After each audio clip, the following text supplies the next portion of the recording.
मराठा समाजाला देण्यात आलेले कुणबी प्रमाणपत्र रद्द करण्याच्या मागणीसाठी ओबीसी बांधव रस्त्यावर उतरले आहेत। नांदेडच्या हदगाव तालुक्यातील तामसा शहरात आज याच मागणीसाठी कडकडीत बंद ठेवण्यात आला आहे। ओबीसी आंदोलक दत्तात्रय अनंतवार यांनी मराठा समाजाला देण्यात आलेले कुणबी प्रमाणपत्र रद्द करण्याच्या मागणीसाठी मागील 10 दिवसापासून कवाना या गावी आमरण उपोषण सुरू केले आहे। त्याच्या स्मरणार्थ ओबीसी बांधव आज पुन्हा रस्त्यावर उतरले आहेत। मराठा समाजाला ओबीसी मधून आरक्षण देण्यात येऊ नये, दिलेले कुणबी प्रमाणपत्र रद्द करावे अशी मागणी ओबीसी बांधवांनी केली आहे।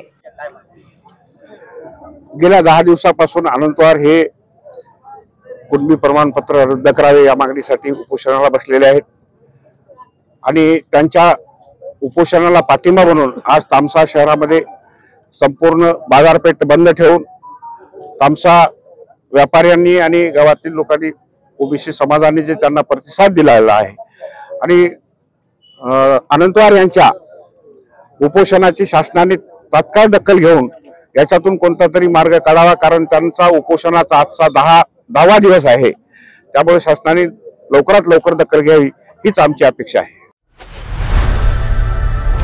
लोकनायक न्यूज